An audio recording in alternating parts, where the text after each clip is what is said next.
Pada kesempatan siang hari ini kita akan membahas tentang al-iman bil mizan. Iman tentang adanya mizan, yaitu adanya timbangan yang akan menimbang amalan-amalan para hamba pada hari kiamat kelak. Nah, sebagaimana kita ketahui ya, sebelum adanya mizan ada namanya al-hisab. Setelah dihisab baru kemudian manusia ditimbang amalannya. Jadi al-hisab fungsinya adalah untuk menetapkan dan mengklasifikasi mana amalan-amalan kebaikan dan mana amalan-amalan keburukan. Kalau bahasa kita hisab adalah pengauditan. Jadi diaudit amalan-amalan hamba untuk diklasifikasikan mana yang merupakan kebaikan dan mana yang merupakan keburukan. Setelah diaudit, diklasifikasikan baru kemudian diadakan penimbangan terhadap amalan-amalan tersebut. Allah telah menyebutkan dalam banyak ayat tentang adanya mizan. Seperti firman Allah Subhanahu wa taala, "Al-waznu yauma idzinil haqq." Timbangan pada hari tersebut, itu pada hari kiamat, adalah suatu yang benar. Timbangan yang tepat. Faman thaqulat mawazinuhu faulaika humul muflihun. Barang siapa yang timbang kebaikannya lebih berat, maka mereka itulah orang-orang yang beruntung. Ya.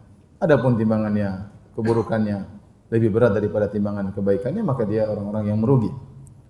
Ayat yang lain Allah berfirman, "Wa nadha'ul mawazinal qisqa li yaumil qiyamah." Kami meletakkan timbangan yang adil pada hari kiamat kelak.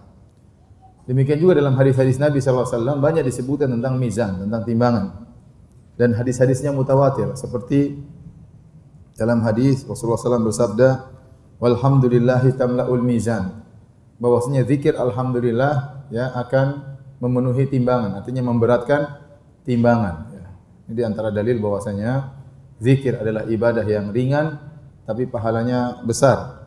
Seperti hadis terakhir dalam Sahih Al-Bukhari, kata Nabi SAW, "Kalimatani habibatani ila rahmani, khafifatani 'alal lisani, thaqilatani fil mizan. Subhanallah bihamdi subhanal azim." Dua kalimat yang dicintai oleh Allah Subhanahu wa taala, ringan diucapkan oleh lisan namun berat di timbangan. Itu pada hari kiamat kelak, yaitu subhanallah bihamdihi subhanallahil azim.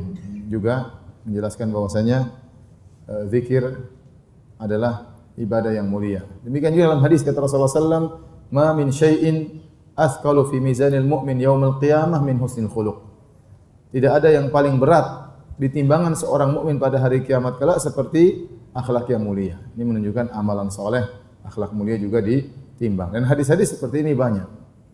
Dan hadis-hadisnya mutawatir. Oleh karenanya, para sahabat yang meriwayatkan tentang hadis-hadis mizan banyak. Di antaranya Mu'adz bin Jabal, di antaranya Abu Darda, di antaranya Abdullah bin Amr bin As radhiyallahu anhuma, di antaranya Aisyah, di antaranya Salman Al-Farisi, Hudzaifah dan yang lainnya. Jadi banyak hadis-hadis diriwayatkan oleh para sahabat tentang adanya mizan, sehingga hadis-hadis tentang adanya mizan adalah hadis-hadis yang mutawatir. Ya. Mutawatir itu sahabat yang meriwayatkannya banyak, sehingga kita tidak ragu bahwasanya mizan itu ada pada hari kiamat kelak. Selain hadis-hadis tadi telah kita sebutkan, telah tetap juga dalam ayat-ayat dalam Al-Quran.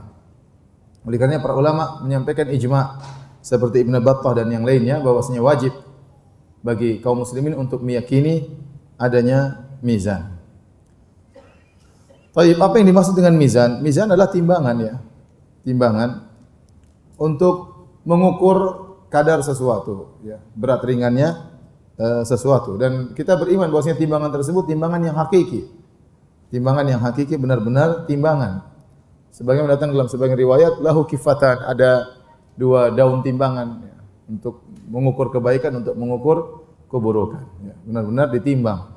Dan sebagaimana tadi disebutkan nanti bahwasanya amalan saleh diletakkan di timbangan dan bisa menjadikan timbangan tersebut menjadi berat.